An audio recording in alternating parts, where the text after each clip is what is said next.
Let's begin. Here we go! Hi, everybody! Start the insanity. You are not worried, are you? Me? No. Well, we're waiting.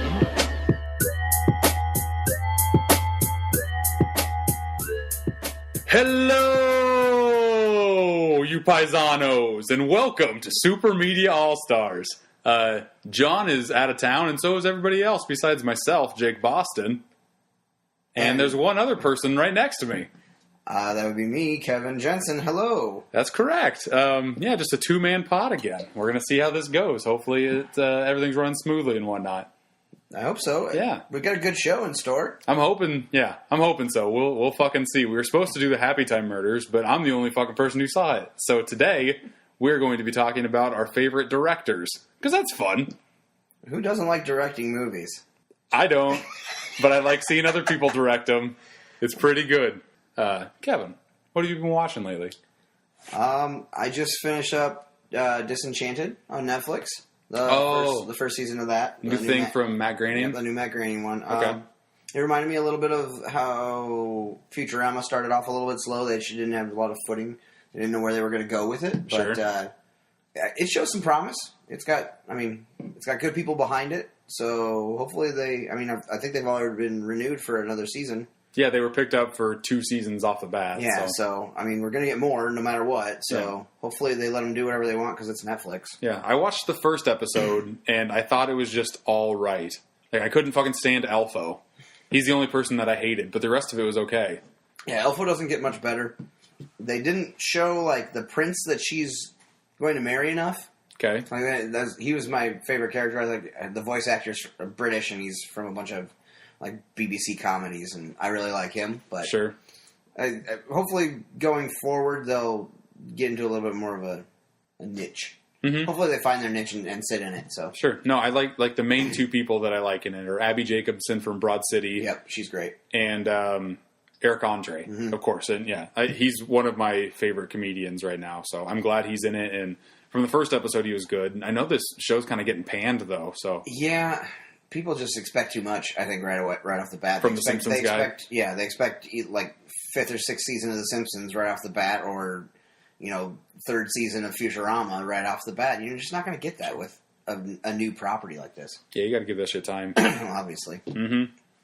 I'll do a couple movies I've seen in theaters. I saw Mile 22. Mark Wahlberg? Yeah, Mr. Marky Mark. He has a gun and he likes to shoot things. Well, it's also got the guy from The Raid and Morantu, I think is what the first... Just the guy from The Raid. Sure. That's all anybody knows this guy from, and he is by far the best part of this movie. Does he at least have some decent action scenes? Because he would. He would if Peter Berg didn't chop this movie to shit. Mm-hmm. It drives me nuts when you can't see action in one take. You just see it in 10 different takes in 5 seconds. And that's really weird because The Raid is all about long takes with really beautifully choreographed. Yeah, any good martial arts is just one long take, and they let the action speak for itself. Well, exactly. Well, if you got a good enough coordinator or choreographer, good lord. But yeah, I would say this movie's 92 minutes long, and no shit, there are over 1,000 cuts. There has to be. There's no way there's any less. That's outrageous. It is. And I'll tell you something about the ending, because nobody should watch this movie. I gave it a 2 out of 5. Okay. But I won't tell you who the bad guy is. Is it Marky Mark? It's not Mark Wahlberg. Oh, okay. Well, Marky Mark doesn't play bad guys. The bad guy, once the ball gets rolling, they have a usual suspects ending to where everything gets laid out at the end, and it was in front of you the entire time. But to start the ball rolling on this, the bad guy literally says, "Say hi to your mother for me," in front of Mark Wahlberg. And Mark Wahlberg's like, "What'd you say? What'd you say?" Of course he did. Say it again, man. It was so bad because, of course, Andy Samberg and the SNL thing. Uh-huh. I couldn't believe they said that, and I don't know if they were trying to be serious or if they even knew the satire of that statement. But probably not. I thought Mark Wahlberg was in on the joke on that. But that was 10 years ago, at least, right? Maybe it's trying to be self-referential, but it doesn't seem like this movie's going to be smart enough to actually do that. It's not, but it thinks it is, and that's the worst. That is the worst combination. I swear to Christ. The worst. Yeah. There's no good reason to see it. Ronda Rousey's in it. She's not horrible, but... Don't care. Yeah. It would be good if it wasn't cut to shit. What else has Peter Berg done? Very mixed bag, speaking of directors. Yeah. He did Battleship, but he also did Friday Night Lights. Okay. He did Lone Survivor, and I didn't mind that movie at all. Patriots Day, and the oil rigging movie with Wahlberg, Deepwater Horizon. Sure. Yeah, he did all those. But then he's also done a couple other stinkers. Very Bad Things, I think, was his first movie. Hancock? Oof. No, that's not bad. Maybe he did The Kingdom, though, with that Jamie Foxx, like, Middle Eastern. See, I didn't like that one. I thought that was better than the... You know how studios always do that, where they put out, like, two of the same... Like, one studio puts out an Iraq war thing, and then, you know, another studio puts out the exact same thing. Yep. Only slightly different. That was The Kingdom, and what else? Was it that Matt Damon one, the Green Zone? Oh, Green Zone. Yeah, that was really bad. They were both bad. They were not good. No. He did The Rundown, though. The Rundown was surprisingly... I think he has more good than bad, watch. then. Not good enough to give me the benefit of the doubt to go see this apparently giant pile of shit that you're talking about. That's why I went to see it, because Mark Wahlberg and Peter Berg, before Mile 22, haven't made a bad movie. Lone Survivor? Lone Survivor was alright. Deepwater Horizon is solid. It was okay. Patriots Day I liked quite a bit. I didn't even see Patriots Day. It's pretty good. It seemed a little heavy-handed to me. But Mile 22, no. Never see it. That's fine. My cousin and I are going through some of the old Coen Brothers back catalog right now. That's not a bad so thing we've watched the first three in their series. So Blood Simple, which I absolutely love. Mm-hmm. It feels like a student film finding their footing, yeah. But it's so tense and so out there. It's actually very very well contained and very minimalist. Mm-hmm. After that, we watched Raising Arizona, classic, which I love. The crazier Nick Cage is in that movie, the better it is. Mm-hmm. And that's got some infinitely quotable lines. And then we caught my favorite, which I'll talk about later. Oh, well, okay. Spoiler alert. Let's see here. The next movie, I'll just talk about the one we were supposed to record this podcast, Happy Time Murders. I'm glad nobody else saw it, because you don't need to see it in theaters.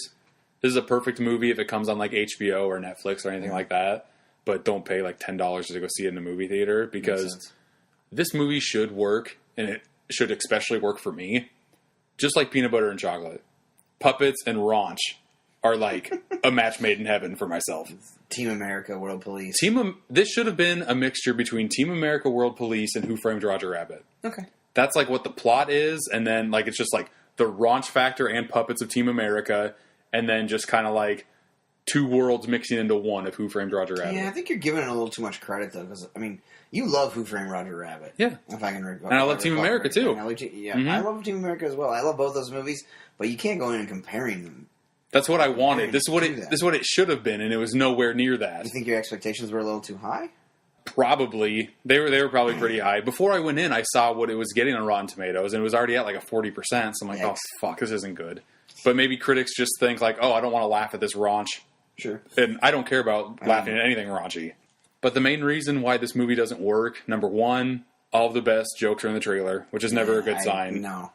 And number two, you have to use raunchiness, not just to use raunchiness. You have to like make it work into the plot. Well, yeah, if you don't make it bleed in, like, it can't just be raunch for raunch. Otherwise, you get sausage, like the end of Sausage Party. Yeah, no, like I don't know. I was highly disappointed. It didn't really work at all. And when the funniest people are not the puppets, they're Melissa McCarthy and Maya Rudolph. Sure, you got a fucking problem. Yeah. Well, and that just means, I mean, I don't mind a live action person playing off the puppets, because you get that all the time with the old Muppet movies and stuff like that, and it worked really well with like Jason Segel in the newer Muppet. Oh yeah, definitely that came out. And but okay, in the Muppets, there are people that you know. There's Kermit, there's Piggy, there's all that stuff. There's no character recognition in any of this, because you're trying to introduce these new characters in this new IP, and you're just like, yep. Those are the ones you have to establish first. None of the puppets stand out. Like, I forgot about all of them already. There's one that might be a standout, but he's dead in like 10 minutes. Well, and if you think about it, like, good puppet movies that are brand new, like new IPs, like Team America, can you really tell me the names of the characters in Team America? No, but it's all puppets. Exactly. And it's all good. You don't care. Yeah. But that's not the point of that movie. Sure, do you remember Kim Jong-il? Well, of course. Again, right? Like, the standout ones are the standout ones because they were given the best lines to say. Or, you know, like, I can name the songs in the movie. I can name quotes like, I will never die. Exactly. It's just good. It's good stuff. And Yeah. so speaking of scores, Rotten Tomatoes 77% for Team America World. Because the damn good, smart, raunchy movie. Well, and that's what you have to be. The thing is, you got people on there that you got people behind that movie that know what the raunch should be because they've been doing it for years. Sure. And they know how far to push it. The people behind Happy Time Murders? it's Jim Henson Company, isn't it? It is. They don't know raunch. That still shouldn't stop them. I know, but what's the last time? When's the last time something's really got raunchy in the Jim Henson Company? I can't think of anything in forever. So, but when you get people that are just trying to basically just up the raunch factor without ever having any background in that stuff, that's you get not a little too far. That's not technically true because they have Melissa McCarthy and Maya Rudolph who are in Bridesmaids, which does raunch right. Sure. They don't do enough, but they do some, and they get away with it because their script is smart. But who's behind the script in this? It's not Paul Feig. Yeah, no, it's a whole bunch of nobodies. They should have got Paul Feig. They should have got Paul Feig to do it. Yeah, Happy Time Murders, I gave it 3 out of 5. Like, there's some good in here, but again, just fucking wait. Like, you should 3 out of 5. 3 out of 5. Oh, okay. Yeah. Like, it's not horrible. It just disappointed me a lot, and I didn't like the last 20 minutes of it. But the best part is, like, the credits, because they show behind the scenes, and they show how, like, all these puppets moved and whatnot. That was the that's best. pretty. Yeah, I love it when they do that. Well, yeah, I like going behind the scenes and stuff like that. It left you going home with a smile on your face, but it also left you like, damn it, I just wanted like more of this in this movie. Like, how is the credit scene the best part of the movie? That's kind of sucky. Never good. Yeah. I'll talk about the other thing I watched later. But okay. We're rewatching Hereditary. I gave it a 5 out of 5, but I feel like if I rewatch it, I might like get problems with it. And we went to see that together in the theater, and that was like one of my best movie going experiences of the year because I had no idea what I was walking into. And when we left, I was just like in this zone and I wanted nothing more to do than just talk about this movie. And we sat in the parking lot for like half an hour just talking it out. So I'm anxious to watch it at home. My wife has never seen it. She has no idea what she's in for. Yeah. She hasn't heard anything about it or that's good. Anything like that. So I'm really anxious. And it'll be nice for me to rewatch it with someone that has a fresh set of eyes. Oh, yeah. That's always fun. And especially when they have no idea what they're getting into. And I know, so I can kind of just watch reactions or listen to reactions. Oh, yeah. That's my favorite thing to do. It's good shit. It's going to be great. Let's see here. I have like, I don't know if we want to do all of mine. You want to go ahead and just rapid fire some of them? I can do that. I'll end with the last movie I saw in theaters, but I'll do some rapid fires that I streamed. Go for it. Let's see here. Okay. On Amazon Prime, I saw The Burbs. I wanted to like it a lot more, and I don't know why. I've just been on this like kick of watching Tom Hanks in the 80s movies. Mm-hmm. This movie holds a real personal a spot in my heart. Yeah, real close. It's one of the first movies that we had on like VHS when I was growing up. Gotcha. And I watched it. Burbs, I gave it 3 out of 5. I thought it was just okay. It was passable. It's not a great movie, but it's fun to watch, and if you got it like an hour and a half because it's not very long. It's a short movie. Tom Hanks is a brilliant comedic actor, and he doesn't do it enough anymore, and it really bugs me. Pretty much. I like to see documentaries every now and again, especially ones that I meant to see but I never got around to. Sure. This came out in 2015. It's called Amy. Oh, that's the Amy Winehouse one? Yeah. That's correct. Yep. Yeah, this movie's fantastic. And I like documentaries, but this one's different because you never see like somebody sitting in a chair doing an interview. It's always just their VO over like home movies or just like background footage or like when she's on TV. The focus is always on Amy Winehouse. It's never off of her, which is always good, especially when like you hear the tragic story of like how she grew up and how she got to fame, but that fucked with her even more. And it's just a very tragic story, but a really good watch. I give that a 4 out of 5. It's been on my list for a while, and I just never got around to it either. Yeah. I saw a movie called Obvious Child. Ah, it's on my list. Jenny Slate. Stars Jenny Slate. She's a stand-up, and she finds somebody. They have a one-time hookup, and then things happen, and the story goes on from there. And I just thought it was a good use of Jenny Slate, just a good like female perspective from like the one-night stand type of thing, but it's not done cheesy. Nice, good. You give it a 3.5 out of 5. Oh, that's pretty solid. Pretty solid, and it's super short. I like Jenny Slate, and a lot of people won't. They'll probably only know her from like Parks and Rec. She was on Parks and Rec for a while, and then she's a voice on Bob's Burgers. She's a voice on Bob's Burgers. She did a voice on that Secret Life of Pets movie. She's Chloe. Oh right, yeah. And then I know her from the old YouTube videos, the Marcel Lachelle. Okay. She did. Oh right, yeah. She's Marcel Lachelle. See, I know her from SNL. Yeah. Oh yeah, she was on SNL for. Yeah, she got fired for saying the F word or something like that. Yeah, it doesn't matter. She's funny. It works. I like her too. 3.5 out of 5. Good. Me being a kid of the 90s, growing up in the 90s, I have a soft spot for Adam Sandler. I watched The Do-Over. Oh, how was that? I actually when I watched the preview for that, I thought it might be all right. Yeah. This is like very old school Happy Madison raunch. It's R-rated, and it's R-rated for like 3 specific scenes, and I like them quite a bit. Really? Okay. But I would say it's like raunchy, like Game Over Man was raunchy, and you hated that movie. You hated the Workaholics movie. Game Over Man was bad. I gave this a 3 out of 5. It's just passable enough to watch, but I can see why. 3 out of 5? I know why other people would not watch this. Just as good as Happy Time Murders. Come after me. Okay. Yeah. The only one that I've actually had any interest in is like I think it's what I mentioned before, the Meyerowitz reports. Meyerowitz stories, yeah. Yes, Meyerowitz stories. That's what it is. I saw that, yeah. Because I think Noah Baumbach did a bunch of the stuff in that. And I give that a 3.5 or a 4. Yeah, it's super solid. I heard it's pretty good. And I haven't got around to watching it yet, and I probably won't within the next month that we're getting into. Let's have a Sandler discussion because serious Sandler can be very hit or miss. Serious, I would say Sandler, more hits than misses, though. Yeah. Well, more hits than misses? Yeah. What do you got? You got Spanglish. You got which is good. I've never seen Spanglish. Spanglish is good. Okay. Punch Drunk Love is good. Punch Drunk Love is really good, and I really like it. But I think that's more the director than it is Sandler. That director gets the most out of his actors. Reign Over Me was horrible. Yeah, not good. I didn't like him in that whatsoever. Okay. Meyerowitz Stories is on the positive side. Okay, so it's 2 and 2, right? 3 and 1. 3 and 1. 3 and 1. 3 to 1. That's a winning record. Yeah, I guess. The Cobbler was not good. Then we're 3 to 2 again. I was going to bring it up, but I didn't want to because I didn't actually know if it was a freaking drama or not. It was. I have no clue about it. It was no good. Well, yeah. But yeah, I would say the majority of Adam Sandler movies go no higher than a 4. It's in between a 3 and a 4 all the time. Yeah, and if you go back and watch some of his old stuff, it doesn't hold up as well as Go you past want it to. Happy Gilmore, and it's kind of shoddy. Don't watch The Waterboy again. Oh, no, it's not good. Waterboy's not good anymore. No, you know what, though? Big Daddy holds up. Big Daddy holds up a little bit. That's good. But Click is okay, too. Mr. Deeds does not. I love that movie. That's one of the VHSs I had as a kid. But it's probably it's probably a 3 out of 5 max. You know what really bugs me out of all this, all the Happy Madison stuff? What's that? Is that John Turturro got in with Adam Sandler. And John Turturro is a fantastic actor. Yeah, he is. He's a fantastic character actor. And everything he does with Happy Madison is just terrible. A little bit. Everything he did in Transformers was terrible. Mm-hmm. And you look at it and you look at, like, how can the Coen brothers get the performances they get out of John Turturro when everyone else gets... He does that. Phones it in to get the cash. Yeah. I know. He does that to stretch his acting muscles. He calls his buddy Adam Sandler to fucking pay his rent. Yeah, okay, because I was pay his mortgage. I'm sorry, he's not renting anything. He's not renting anything. He shouldn't be anyway. No.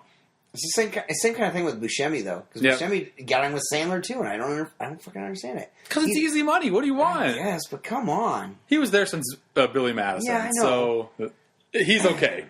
He did Boardwalk Empire. He didn't work with them for like 3 or 4 years. Okay. Yeah. He's probably going to be back in the next like Netflix Adam Sandler shit. We can only be so lucky. No, I hope not. My God. We're here to help you, Billy. Get back in school to stay. You gotta work real hard and stick it out till graduation day. Hey, kids, it's me. I bet you thought that I was dead. But when I fell over, I just broke my leg and got a hemorrhage in my head. Okay, now it's time for us to get into the meat portion of this podcast. And this meat, oh my God, it's the creme de la creme. We're talking about myself, Jake Boston, and Mr. Kevin Jensen's 5 favorite directors. And there are a ton to choose from. There's quite a few. Yeah, and I probably had a list of 20 myself that I was just kind of fiddling away to see what my top 5 were going to be. I whittled away, and I think we kind of compared notes before the podcast. A little bit. And just to have a little bit less overlap, kind of worked it around so we weren't hopefully naming the same people. We've got a lot of the same taste in movies, so... Mm-hmm. But I think we've got a pretty good mix of people here. Yeah, and we're going to talk about the director. We'll talk about their filmography a little bit, but then we'll also talk about what we think their best movie and worst movie is, and just kind of go from there. Sure. just so we have a jumping off point for it. Absolutely. Who wants to start first? I know you ranked yours. I did. I did not rank mine at all, so I'm just going to kind of go random. You go first then, because I want to end with my number one. Okay. I'll just start at the bottom of my list here. Actually, no, not even at the bottom of my list. I'll just start right at the top. Who gives a crap? I put Darren Aronofsky. Darren Aronofsky. Mm-hmm. This is the guy behind The Wrestler. Yeah. Requiem for a Dream. Black Swan. Noah. Mother! Gotta say with the guy with the exclamation Yes. point. And that movie is so fucking bad. I don't know why I'm scooting close to the Yeti mic. I don't need to. I just hate this movie so much. I want everyone to know you should never see it. Yes, but you... The spikes on the thing are so high. Bang, bang. No, but I think Darren Aronofsky... Oh, he also did The Fountain, which I didn't like as well, I think. But I enjoyed The Fountain more than... It was too surreal for me. It's very surreal, and you have to watch it a couple times to get it all the way through. One was good. But I think he's a really visionary director. Everything that he makes is very stylized. Mm-hmm. Did he do Pi? Yeah, he did Pi, and that was all black and white. Then he went Requiem for a Dream, and if you've ever seen Requiem for a Dream, it is the single saddest movie I think I've ever seen in my life. Yeah. It is horribly sad and a real hard watch. I remember just the mom and her losing her mind, and doing the diet pills and stuff like that. Yeah, and when she thinks she's in a game show, and oh my god, she just wivels away to nothing. The fact that Ellen Burstyn didn't win an Academy Award for that performance is true. Outrageous. Mm-hmm. My favorite of his, though, if we're going to get into it, is The Wrestler. Okay. Mickey Rourke got snubbed at the Oscars. I think Sean Penn won that year for Milk. Which... I could see either or for that, honestly. The Wrestler was a fantastic flick. It's his most straightforward picture, for sure. And it's really, really sad. And the soundtrack is good. Mm-hmm. And it's edited really well. And you just feel so much pain for the Ram. Randy the Ram. Randy the Ram. Mm-hmm. Throughout that whole movie. And even at the end... spoiler alert if you haven't seen this movie. Okay, just to know, we're going to spoil every single movie if we have to in any one of these directors' filmographies. So just beware. When you see him take that final leap at the end and it cuts, credits. It's just so heartbreaking because he's doing it because he doesn't think he can do anything else, and it's just so it's like a gut check. Yeah, he's going out of life on a high. What he thinks is a high when it, and Mickey Rourke is a powerhouse in that movie. He is 100% fantastic. Marissa Tomei's in it, and she's great. The whole movie's really well acted, really well directed, and it's just brilliant. Yep. My least favorite of his is probably Noah. Okay. It's bombastic. It's everything that Darren Aronofsky is not. Sure. He takes it to an extreme where, and mostly you can just say this about almost all Russell Crowe movies. I would say my favorite movie of his is Black Swan. Mm-hmm. The Wrestler is really close because it's such a solid movie, but the sheer crazy factor of Black Swan and how it fucks with your mind because her mind is so messed up. There's a reason the people in these movies get nominated for awards. She won for this. Yep, she won for Natalie Portman won for Black Swan. Mickey Rourke was nominated for an Oscar. Ellen Burstyn was nominated for an Oscar. Mm-hmm. Hell, he even got a good performance out of freaking Marlon Wayans. Yeah. So I mean, if a director can get a performance out of Marlon Wayans, that's not white chicks. Yeah, he's doing something right. Definitely. And I would say my least favorite, I've already said it, everybody fucking knows it's fucking Mother. Yeah. Okay, I'm done. All right. We're going to be done with Darren Aronofsky. Okay. I'll go to my number 5 now. I love animated movies, so I wanted to make sure that I had a director in there that at least did some animation. And out of all the directors that I could think of, this person started in animation with The Simpsons, then moved on to Pixar, and now he's doing, I guess he did a couple of live action, went back to animation. Mm-hmm. Talking about Brad Bird. Yep. Brad Bird has one hell of a filmography. He started with The Simpsons.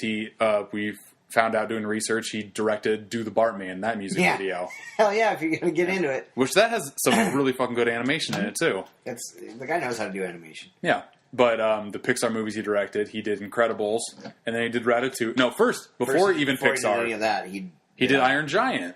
And Iron Giant is so fucking good. That's a heartbreaking movie, too. Yeah, but a classic, and nobody watched it. Mm-hmm. So sad. Yeah. Nobody watched it. He moved to Pixar. And yeah, Pixar. First movie, Incredibles. Knocked it out of the park. Mm-hmm. Did superhero movies before they got, super big. Mm-hmm. Then he did Ratatouille, which is It's probably really underrated. top 3 Pixar movies for me. Yeah, well, he did those 2 Pixar movies, and then Switch gears completely. yeah, it's crazy. Tom Cruise picked him out to direct the next Mission Impossible movie, which is Ghost Protocol. Yeah.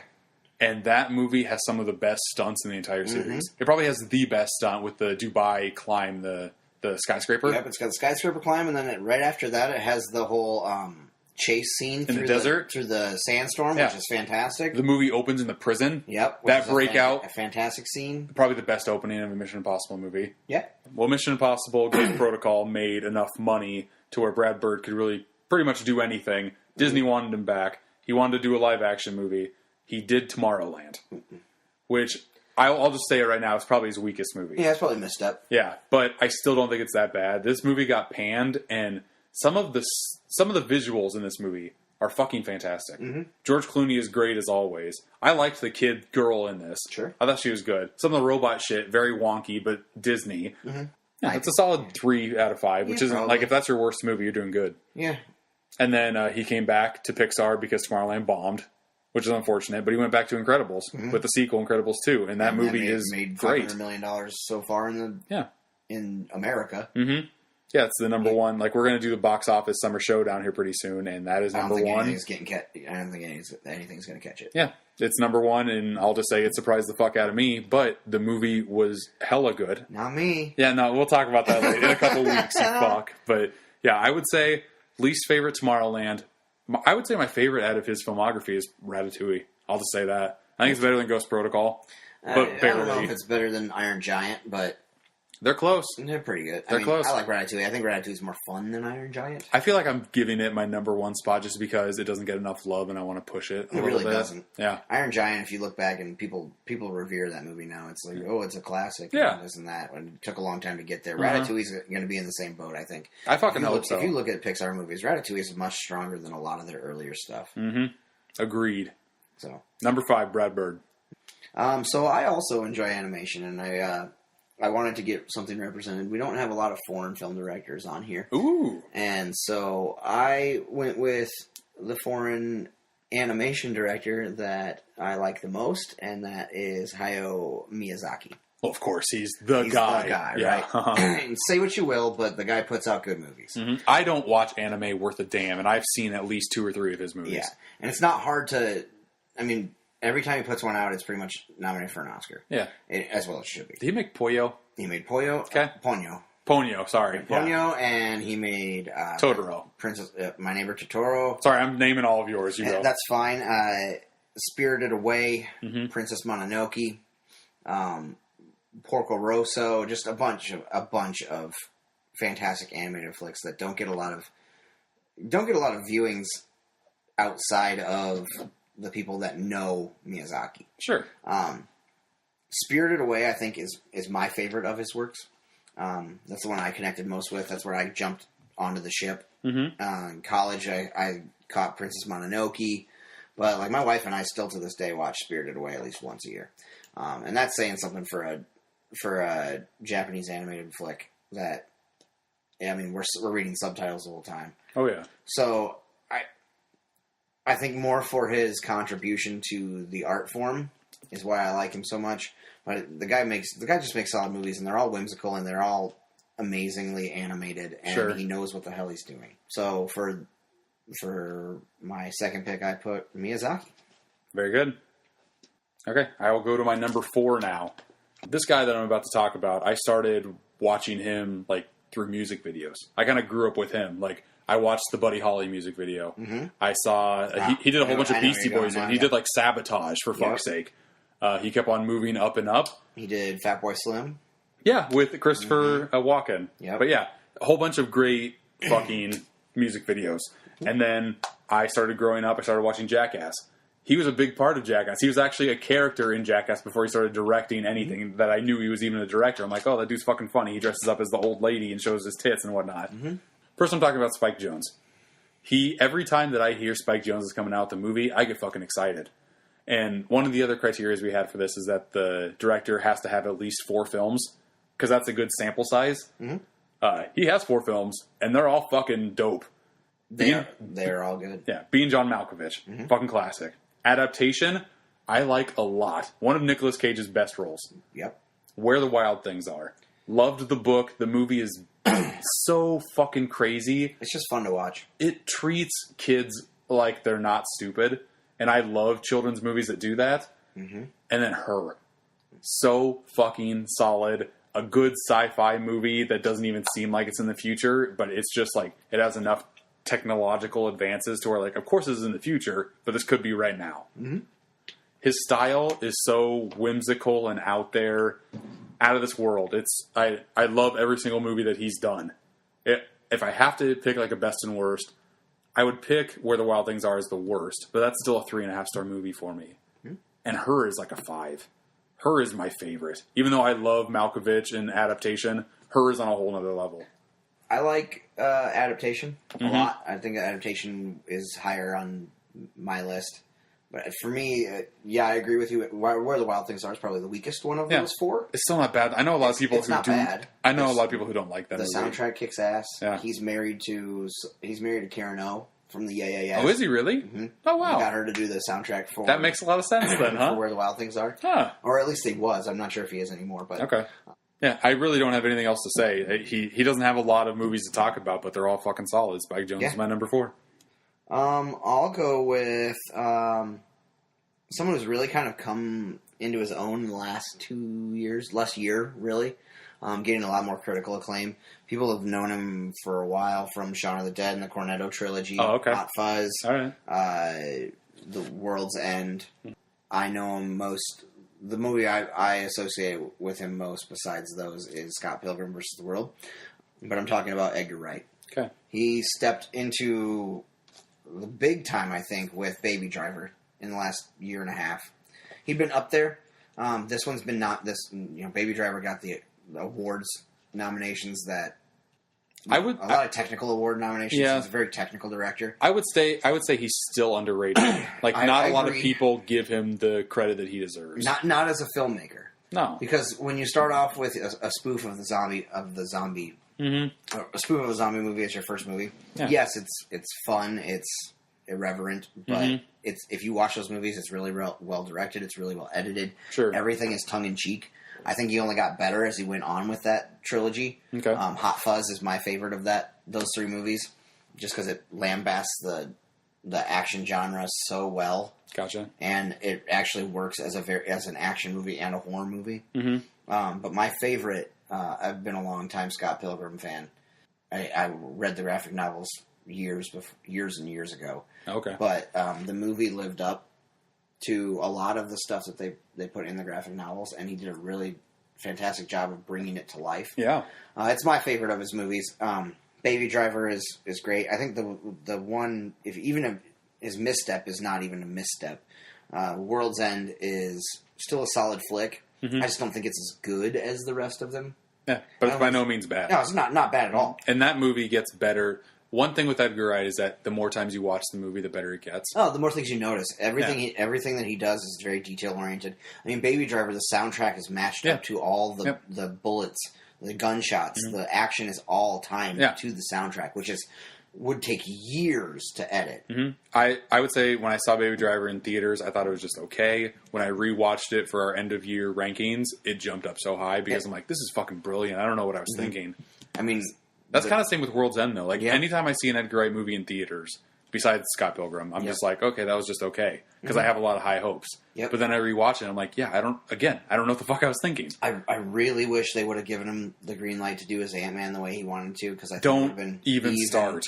I think it would have been much, much better than the product we got. And I will say, since James Gunn is off of Guardians, he would knock that shit out of the park. If they would give it to Edgar Wright, he's in the running. At least it's been rumored to be in the runnings for the new Bond movie since Danny Boyle got left. I'd give him the opportunity. I would give him a huge budget and see what the hell he does with it. Because you've seen what he does with a low budget. I would have never thought in a million years that Edgar Wright would even have a chance to direct a Bond movie. No, but now that they threw his name out, I want to see it. I do too, because I don't know what he could even do, but I am looking forward to whatever he decides to do. We know he can film action. Yeah.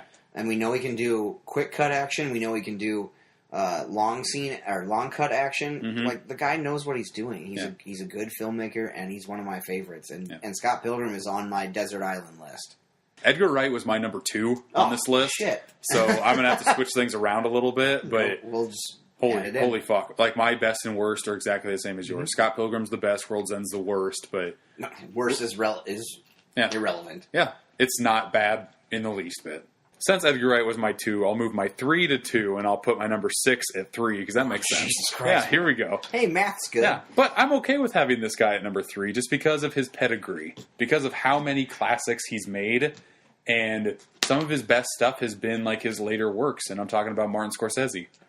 He's a true auteur. I didn't want to put him on my list just because I might have seen like 2/3 of his movies. Sure. I mean, the guy's made a lot of He's made a ton. He's been making them since '76 with Mean Streets. Mean Streets was good, too. So Mean Streets is good. Taxi Driver's a fucking classic. Well, yeah, the guy just directs classics. Like, do you want me to Bull just- is a classic. If we just want to go through his filmography, Yeah. it's one classic after another. Mhm. So it's hard to not pick a movie that he's done well. Yep. I mean, Goodfellas for fuck's sake. Yep. But I mean, even some Goodfellas, Casino. Yeah, but he can do any type of genre and kick it out of the park. King of comedy. So fucking underrated, yet so amazing. Robert De Niro in one of his first comedic roles in the 80s. And it's dark and it's great. That's what Martin Scorsese does. Like, he can do any genre and be amazing at it. Hugo was a kid's film. Hugo was fantastic. Yeah, and Hugo was so good. Yep. I Hugo was great. Yeah. I haven't seen the one he brought out not too long ago. Silence? I haven't watched it yet. It's been on my list for a while. See, and I've that's the heard it's thing. really Like, he has a mixed bag, but if you make as many movies as he has, of course you're going to have a couple stinkers in there or good. whatnot. Yeah, but what do you call what do you have as his worst? I haven't done that yet. Let me. well. Yeah, I know, because I thought I was going to have Edgar on I mine. can tell you my favorite. Okay. Raging Bull is my favorite.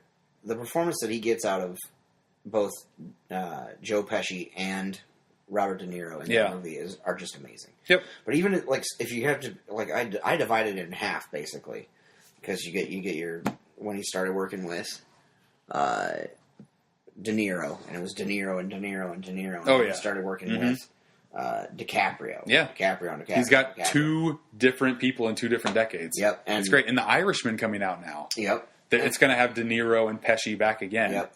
I mean, the guy, he picks the people he likes to work with, and he does the best with them that he can get. Mm-hmm. Wolf of Wall Street. Wolf of Wall Street was one of the best was good. films of that year. It might have been my favorite film of Yep, 2013. Wolf of Wall Street. I mean, he finally won an Oscar for what? Departed. Yeah. Which was trash that he didn't win it for Goodfellas because that Goodfellas was shot so well, and you can see his hand in that whole movie. Yep. I would say my favorite movie out of his, if I really had to pick, like one that I could watch anytime and be okay with, I want to say Wolf of Wall Street, but that's too. I can't It's say like 3 hours long. I can't say no to Goodfellas. Yeah, Goodfellas is always good. I feel like a cliche saying Goodfellas, but I'm pretty sure Goodfellas was up for Best Picture that year. Mhm. He was up for Best Director, and they lost both of those races to fucking Dances with Wolves. They did. if I remember correctly. And That's fuck right. Kevin Costner and fuck Dances with Wolves. That movie's terrible, and Goodfellas is always the Best Picture of that year. Oh, Shutter Island. We haven't Yep, talked about Shutter that one Island's yet. great. I mean, like the guy just does good movies. Yeah. Even his ones that you don't think are going to be good, they just turn out okay. And like I said, I've only seen like 2/3 of his movies, but I would say the worst one that I've seen, I don't know why I watched this, was Kundun. Kundun. Like, I barely remember anything about that movie. Yeah. I was so bored when I was watching it. All right, so I've got 2 left on my list, and I don't know which one to put if I'm kind of ranking these. Okay. But we already talked about them a little bit in what I've been watching lately, and my next pick is the Coen Brothers. I really believe that the movies they make when they hit are so good. Sure. They've won Best Picture twice. One for No Country for Old Men and Fargo? one for Fargo. They've been nominated, I think, at least a couple more times. Okay. We can go through the list. We already talked about Blood Simple. We already talked about Raising Arizona. Yep. Fargo. No Country for Old Men. Lebowski. Yeah, Big Lebowski's good. Inside Llewyn Davis, wasn't a big fan of. No, that's actually my least favorite. Okay. A It was slow. Serious Man, Burn After Reading. Yeah. Most of the time when they write and direct their stuff, it's it's super solid. And they do this thing where they jump back and forth from comedy one time to very serious. No, one movie that I got around to finally seeing was Barton Fink. Barton Fink's really good. Fucking loved that movie. Yeah, John Turturro. Yeah. John Turturro, John Goodman. A guy losing his mind in a fucking studio apartment. How about Oh Brother, Where Art Thou? Yeah. That movie's fantastic and a completely different genre than anything they've done. Changed the game on cinematography, too. But my favorite of their movies is Miller's Crossing. Okay. Miller's Crossing is a gangster movie set in, God, I don't remember if it's Chicago or I don't even know if they mentioned the city that they're I'm in. not sure. But it starts with basically an homage to The Godfather. Oh, okay. Where they open up where, the mob boss is being asked for a favor and from John Polito, who's an up-and-coming boss, and it starts a war, just like Godfather. But it's so brilliantly acted, the script is so tight, and the direction is fantastic. You get great performances out of Turturro, you get great performances out of Gabriel Byrne, Albert Finney, Marcia Gay Harden's in it. It might be my quintessential gangster movie. Oh, geez, that's saying a lot. At least from that time period. Mm-hmm.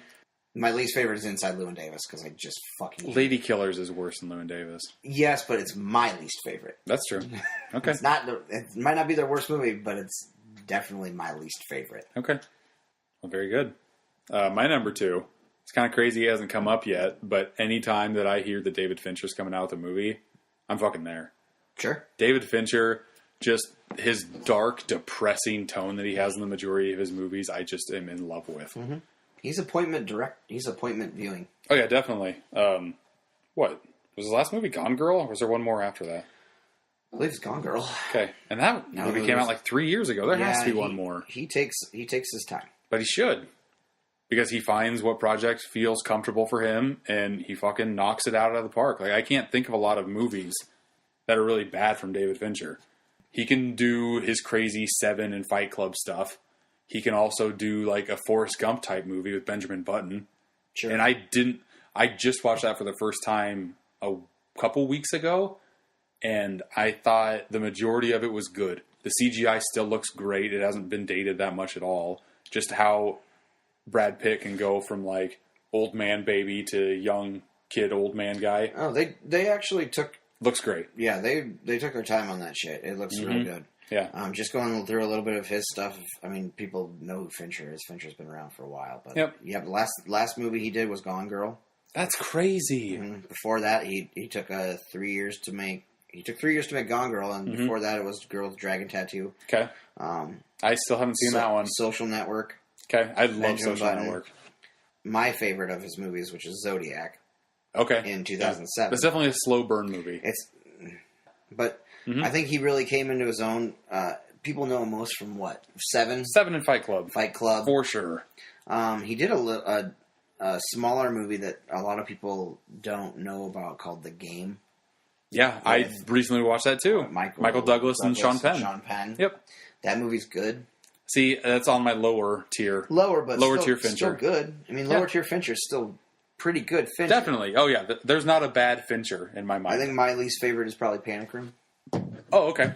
Gotcha. Yeah, I gave that a 3 out of 5. I will probably never watch that movie again. And I don't think you really need to. Yeah. I would say his highs are super high and his lows are just forgettable. Yeah. They're not horrible. They're just forgettable. Yeah. Like Alien 3 is my worst. Well, out of his movies. You know what? Yeah. And he doesn't even count that as one of his movies anymore. No. But I would say my favorite out of all of Fincher's movies is The Social Network. It's a really solid movie. Like, that movie shouldn't work at all. No, not just at all. The making of Facebook, just a whole bunch of coding, but the way Fincher directs it, he's just fucking in the action of no action. He makes things thrilling when it's just like one guy on a keyboard. He does multiple cuts to make it like... That's a movie where multiple cuts are good. When somebody's doing nothing, but you make it look like he is like ruining somebody's life, it's the best. David Fincher, my number 2. It's not a bad pick. Like I said, I don't really have an order, but the last guy on my list is Wes Anderson. Of course it is. I'm a big Wes Anderson fan. Yeah, you are. Say what you will about the guy. All his movies are beautiful.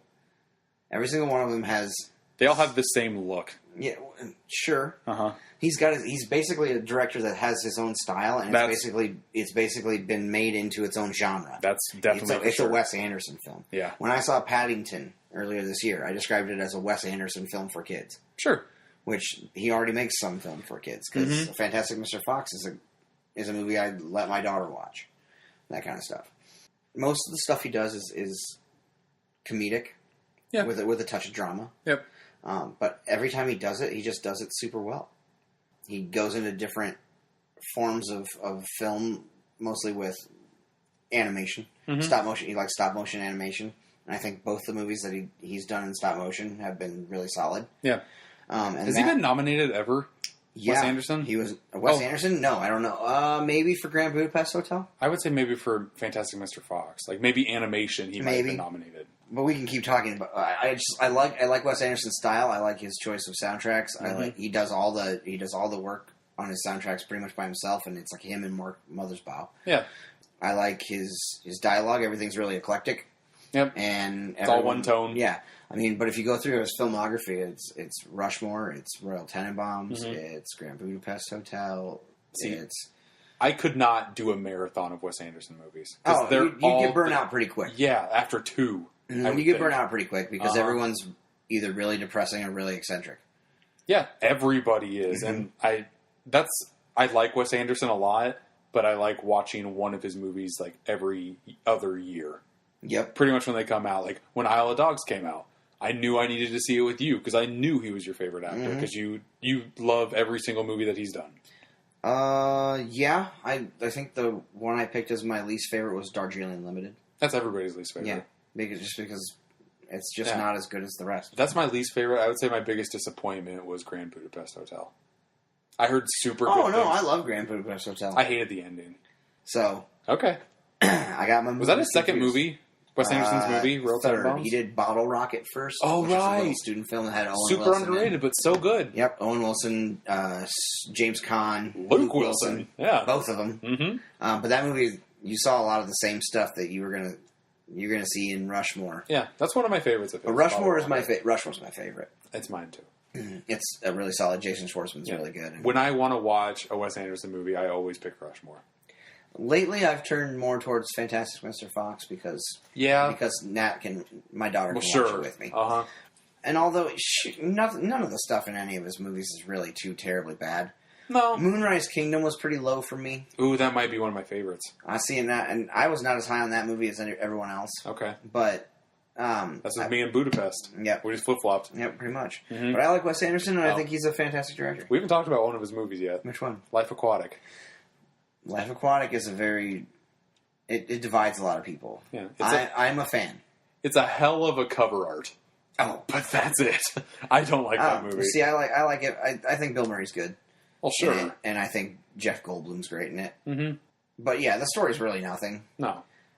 So forgettable for me. But there are some things that he does in there where he lays out the submarine, and it goes into like a diorama of the submarine, and it shows everybody. It's like it looks just like he made a giant set. Yeah. That was half. The submarine cut in half, and he has everybody in there and doing all the Yeah. A lot of the stuff that he does is just like Tenenbaums with that model house. Yep. Pretty much. Yeah. Yep. That's his thing. That's what he does. That's what he's good at. And when you do it and you do it well, you get to keep doing it. Pretty much. Isle of Dogs was much better the second time through, I thought. But even then, I mean, yes, he does some of the same stylistic stuff, but it's a completely different story, and it's completely different than anything he's really done. Okay.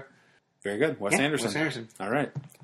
My number one has been my number one director since I was 16 years old. Steven Spielberg. No. Most overrated. I'm kidding. Okay. We talked about this. But I don't even know where to begin with this guy. I've loved him from the jump, and I've never not liked him. The first movie I saw of his was Pulp Fiction. Pulp Fiction? Pulp Fiction. First movie I saw of his was Pulp Fiction. And he had me from the get. Because that movie is fucking game-changing. My 16-year-old eyes had never seen anything like that before. And that's what really got me down the train of hey, movies can really be something. Because this fucking blew my socks off. And he's pretty much the first director that I really followed, and I wanted to see every single one of his movies. And he kind of made me into the movie dork that I am now. And that person, of course, is Quentin Tarantino. Let's start. I'm just going to go down one by one. 1992, Reservoir Dogs. Classic. Then we'll go to Pulp Fiction. I don't even know where to start here. It's a beast all on itself. 94? 94. Yep. It was up for Best Picture. Sure was. Lost of Forrest Gump. It deserved it. Yep. Forrest Gump didn't. Nope. Nope, not really. Did he win an Oscar for that, for Best Screenplay? Yes. Or did he get... Nope, he I did. couldn't remember if he got shafted or not. That's the only one he won, yeah. Yeah. Next on the list, 3 years later, 97, we go to Jackie Brown. Jackie Brown. This movie is criminally underrated. Yeah, I disagree. I know that it doesn't have his dialogue. I guess it's the only movie that he hasn't written. Yeah. But Yeah, go on. 2003, 2004, he came with Kill Bill 1 and 2. That's on the lower side for me. See, Kill Bill's up there for me. Not 2, just 1. I like Kill Bill 1. Okay. And I like Kill Bill 1 a lot. Gotcha.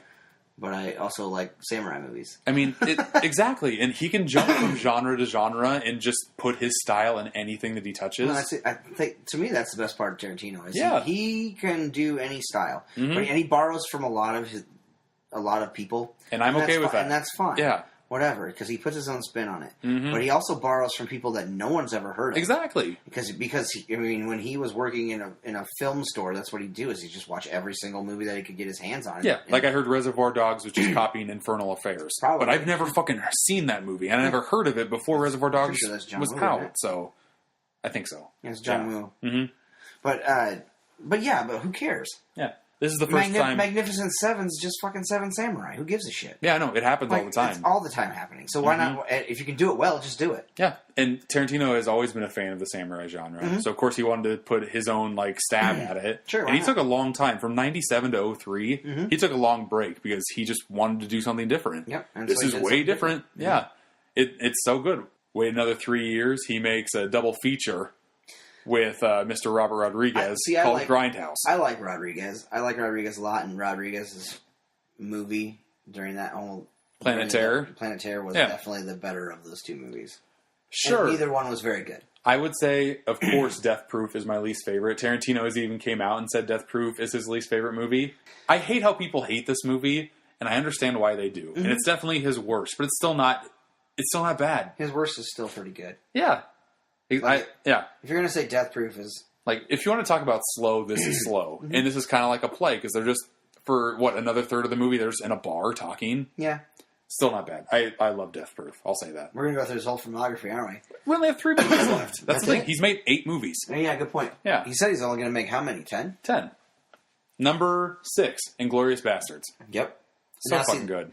See, there's about 3/4 of this movie that are fantastic, and about a quarter where it just gets real slow. Okay. And that's the only complaint I have. It's not that it's not well acted. It's still a really heavily influenced movie Yeah. by. You can tell Tarantino's doing it. Brad Pitt is great as just like this. Buongiorno. Pretty much this guy who thinks he knows everything, but he doesn't know quite a bit. Yeah. Doesn't know anything. Michael Fassbender is in this. Isn't it? He's He good. fucks up with the 3 fingers. In the bar. That bar scene is good too. Another, Super tense. it could have been a play, but it works great here. His dialogue is on point. I'll stop talking about it. Inglourious Bastards, so good. Django Unchained is next movie. Django Unchained's really good too. Django Unchained is my favorite Tarantino movie. Okay. Jamie Foxx is amazing. Everybody in this is amazing. Leonardo DiCaprio is great one as hell of a Candy. villain. Yeah. It's sad because I haven't seen this movie in quite a long time. I haven't seen this movie in probably 2 years, and I need to rewatch it. I feel like I'm doing this a disservice by not remembering a lot of things about it, even though it's my favorite movie. Man, go look. There's one thing that Tarantino does that I do not like, and he fashions himself after Hitchcock when he does it. He puts himself into his own movies, and the one part of Django that really puts it back for me, The Australians. the fucking Australians, and his Yeah. Australian accent is fucking terrible. And also, yes, Christoph Waltz did win supporting Oscar for Django Unchained. He won for this? Holy He won fuck. in 2010 for Bastards. Inglourious Bastards, and 2013 for Django. Damn, I'm surprised he So hasn't he worked. should just work with. He should just work with Yeah. Quentin Tarantino. But he wasn't in The Hateful Eight. That's his last movie that he made. Hateful Eight is the one that I was thinking you were going to talk about when you said a play, because that takes place in one room. I think they did I think he did want to do this as a play, but then he's like, "Oh fuck it, I'll just do it in Well, and then he shot 70 it in, millimeter." 70 millimeter, and I mean, the movie's gorgeous, but it has way too many driving to places. I didn't mind that though. I really didn't. I wouldn't mind seeing it in 70 mil. I wish Like, Iowa, of yeah. course, has nothing like that. But yeah, Weird, they don't. Hateful Eight is just good. It's just Hateful Eight's good. yeah. Everything's well acted. And then you finally see the Ends on a real down twist. note. Oh yeah, definitely. But it's still good. I love fucking downer Yeah. endings. Yep. Fucking solid. You know, the last couple movies that he's made, he's gotten a little longer winded. Yeah. I mean, everything's right around 2.5 to 2 3/4 hours. And it's the same thing I'd say about Judd Apatow, where you could probably cut about 20 minutes off of each of those movies. Technically, that's true. Yes. You could probably cut, but it doesn't hurt the movie for being in there. It's just like I said. I mean, there's probably 10 minutes of just watching people like carriage ride across the brilliant plains that you didn't need. Sure. Cut it out. Make it a solid 2:15. That's when my one gripe is you could maybe edit things a little bit better, but it's fine. I don't care. Tarantino put out a version of Death Proof that was longer because he made Grindhouse. He made that his own thing. It was like 97 minutes long, but there was like this cut footage portion. Yeah. He added that back in for a separate DVD release. I bought that. I still like that. Any Tarantino is good in Tarantino for me. I can't get it fucking enough. His next movie that he's making, Once Upon a Time in Hollywood, I don't even know looks fucking amazing. I haven't heard anything about it. It's kind of about Charles Manson. Oh, It's about Charles Manson. Sure, yeah. sure. It's And it's got Brad Pitt, Leonardo DiCaprio. Sharon Tate. Yeah, the whole Sharon Tate situation, yeah. Which I don't know how he's going to tackle It's gonna that. probably but be all right. It's going to be fucking good. It'll be. Yeah, he hasn't made a bad movie yet. I keep waiting. Yeah. You know, for one of his movies to come out and everybody just be like, "Ugh, that's garbage," and go see it and be like, "Oh, that's garbage," but he hasn't disappointed yet. So, According to him, he's only making 2 more. He's going to stop at 10. I hope he doesn't. I hope to God he doesn't. he will. We'll see. He's a prideful man, but Tarantino, number 1 with a bullet, no question. My favorite director of all time. Okay. Do you want to talk about any honorable mentions? I had a few on my list, but it's Okay. more like personal stuff. Still, Sure. it's not Go for it. anything that's.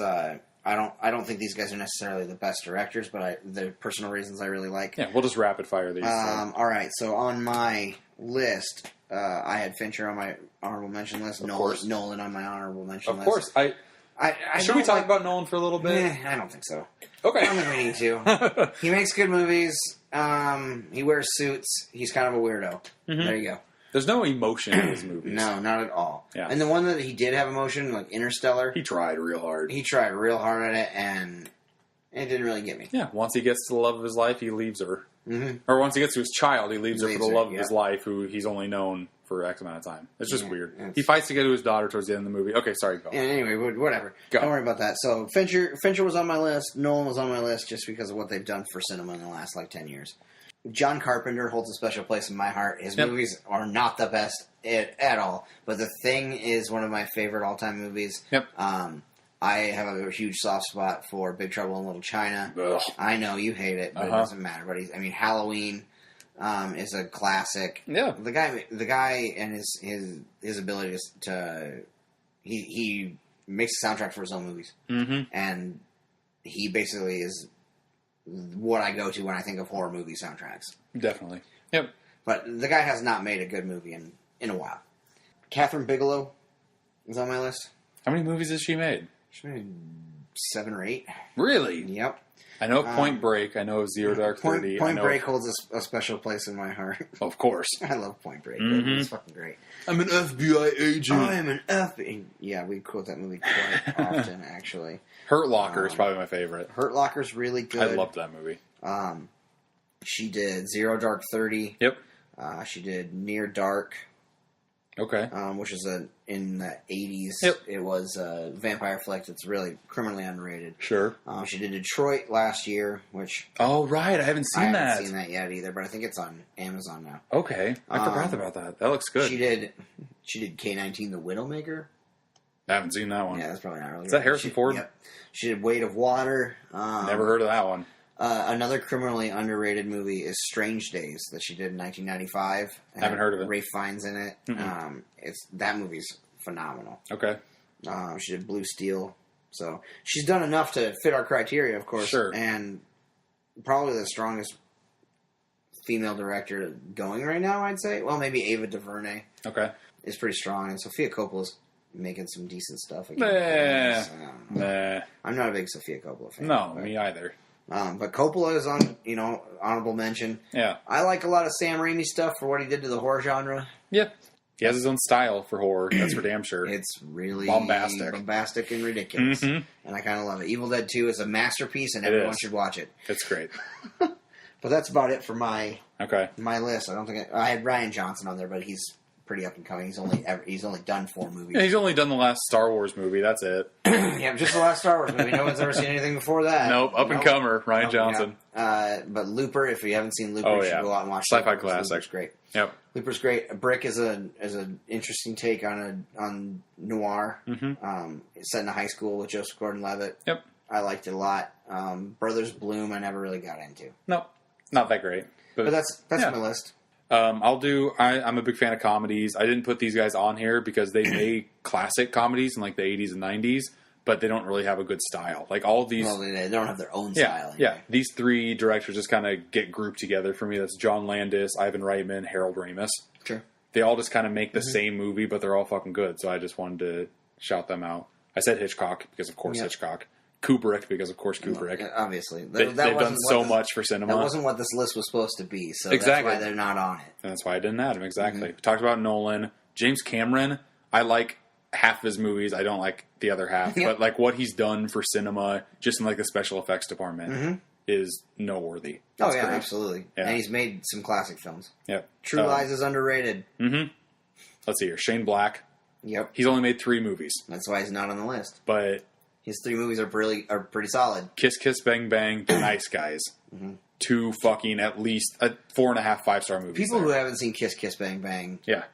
Robert Downey it Jr. blows my mind. Robert Downey Jr., Val Kilmer, noir flick. It's Yeah. so good. It's Robert so Downey well Jr. written. before Iron Man. Like right before Iron Man. It was. Sure. Yeah. Okay. Right before that. But then Robert Downey Jr. liked his time with Shane Black so much that he got him to direct Iron Man 3. That was his 3rd movie. Yep. And now he's going to direct The Predator. So I'm hoping that's fucking good. I hope he wrote it too, didn't he? Yeah. The new one. Yep, and he was in the first He's one in the too. first one. He So wrote yeah. the original Predator, or at least did all the script touch-ups. Yep. I would say Shane Black's the movies that Shane Black has written Yeah. are stellar. And So just that alone. Sure. Another comedy guy that I want to add, but I couldn't, was Mike Judge. Sure. I like Office Space. I like like Idiocracy. Idiocracy. I like Extract. Nobody talks about that. and Butthead Do America. Sure. That's 4 movies, and I like all of them. Silicon Valley, I know that's not a movie, but that's a Yeah, solid it's a TV solid show. show. Yep. King of the Hill was great. No, the guy makes good stuff. He's just not top 5 Idiocracy material. might be the most factual movie about the future that's ever Sure. been written. And that's probably my least favorite movie of his. And it's still really good. Did you see Extract? I've never seen Extract, so I'm gonna have to check it out. Nobody saw Extract. No. And it's really good. Somebody I almost put on, but he has his own style, and he's a comedy director. Is John Hughes? Oh, sure. I almost put Yeah. on John Hughes, but I mean, if you really want to get into, basically he did the '80s. Mm-hmm. That's it. He did the '80s. That was Ferris Bueller. He did Breakfast Club. He did Gotcha. Pretty in Pink. He did Yeah. Weird Science. Yeah. He did Everybody knows. just everyone. Yeah. Everything that you remember from the '80s is pretty much John Hughes. Mhm. Ferris Bueller. I said Ferris Bueller. Yeah. Peggy Sue Got Married. Peggy Sue Got Curly Married, Sue. yeah. Fucker wrote Home Alone. Yeah. Wrote Baby's Day Out, motherfucker. I'm not saying he's the best, but Yeah. in the '80s there was nobody better if you Oh, wanted definitely. if you wanted a teen comedy that hit all the right notes. Yeah. And I guess the last guy I want to talk about is Paul Thomas Anderson. Oh, I almost put him on there. It was close. His last few movies I've not been a fan of, and that's why he was Yeah. not on my list. Same here, but I could say the same thing about Aronofsky. Sure. I thought you might be putting Paul Thomas Anderson on yours, so I didn't. I like put him PTA on better than PTA. Aronofsky, I think. Yeah, PTA is really good. Mm-hmm. I mean, just Boogie Nights alone is Boogie great. Nights and There Will Be Blood are Yeah. probably two of the best movies that have come out in the last 20 years. Yeah. They're both fucking solid. It's just The Master was so hodgepodge to me that I couldn't. Inherent Vice was a crazy acid trip of a movie. Yep. And then what was the last one he made? Oh, A Phantom Thread. Never saw it. Looked boring as fuck. Yeah, but I mean, apparently that was still pretty good. Yeah, it got nominated for Best Picture, but That guy, I don't think he's ever won an Oscar, and I don't know if he ever will, but he should. Did he win, or did he win for There Will Be Blood? I don't remember. God, Yeah, he should have. He should have, because Yeah. that movie's fantastic. Yep. But that came out the same. Nope, that came out the same year as No Country. Oh, okay. I think those were No both- Country won then. No Yeah. Country won that year. And Yeah, There Will Be Blood was his best chance. But even with Magnolia and Punch Drunk Love, yeah, Oh, let's talk about fucking Sandler. they're good. That's the only Sandler movie I go back to. I would go back to probably and watch again. Yeah, that's the last guy I had. I thought that'd be Yeah. a good one to end with. Agreed. I like his movies. He's stellar. I picked Yeah, Aronofsky but instead. what do you think? Go talk about on the Go talk, comments. I guess. Yeah, Do talk to your things. friends. Don't talk to us. Just talk to other people Tell about us directors. how wrong we are for not putting Spielberg on there. Yeah, Sure, whatever. none of us did. I didn't even put it in my honorable mentions. No, The most I mentioned overrated him. director of all The time. guy just makes Oscar-worthy movies. He either makes a classic or a clunker. Even his clunkers, though, that have come out in the last 10 years are still Oscar-nominated. Ready Player One is the most in-between movie I've ever seen. Yeah. Most forgettable movie. Post was fucking horrible. The Post was terrible. Don't ever see The Post. Nope.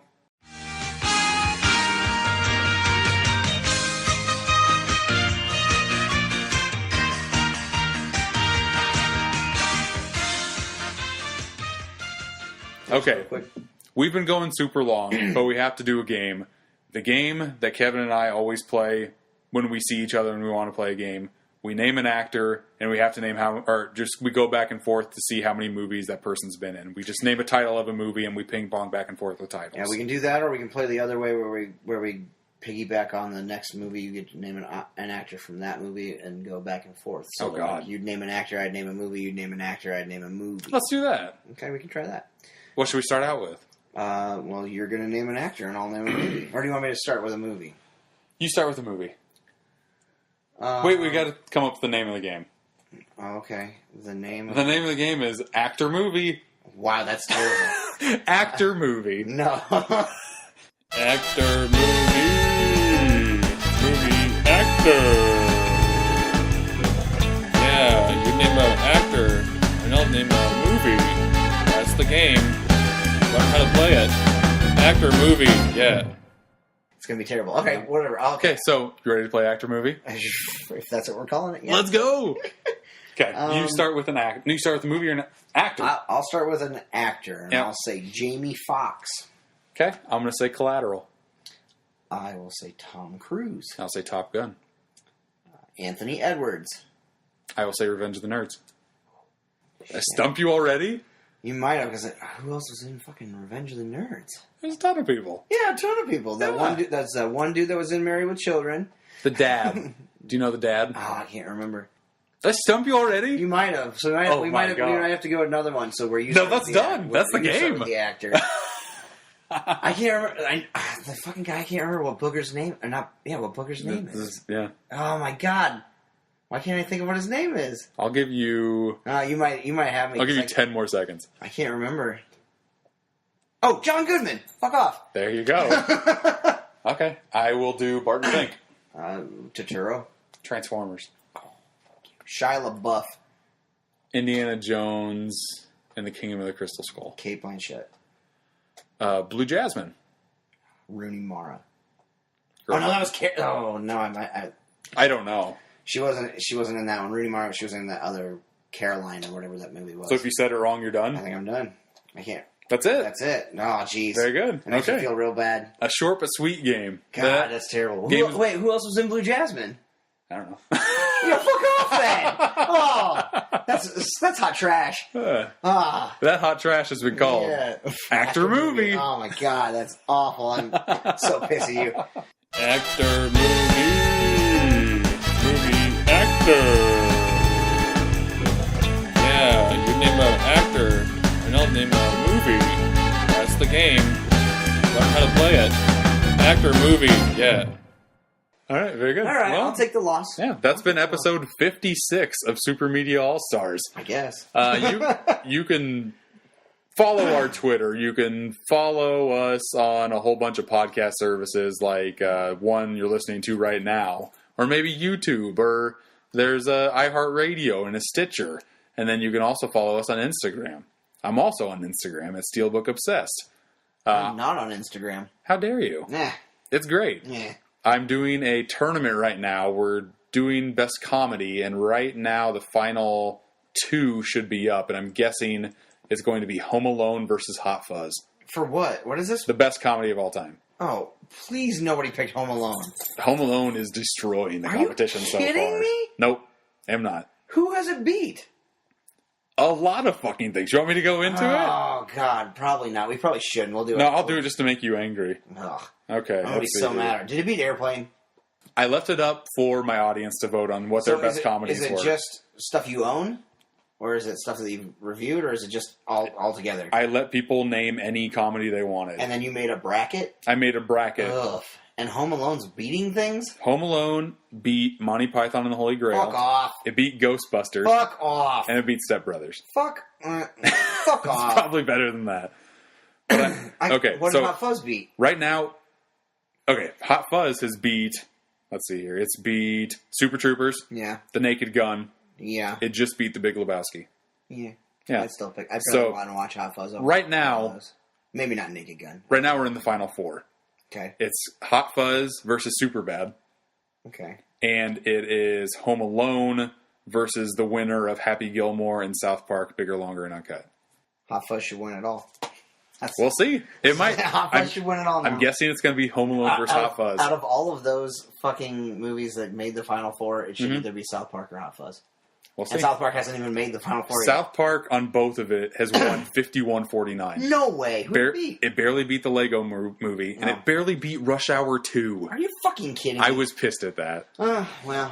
whatever. People have My opinions. wife voted on the opposing one just so South Park wouldn't win. She hates that movie. Oh, come on. But the next genre I'm going to do is drama. So if you want to vote on your best drama, follow me on Steelbook Obsessed on Instagram. And with that, I've been Jake, I've been Kevin. and we'll see you next time. Hopefully John's back. Please come back, John. Yeah, John. Where's Brett? No more trivia. That's Oh, just... postcards from John. We should have done we that. should have done postcards from John. John. Sorry, John. Game over, man. Game over. Bye-bye. I am out of here.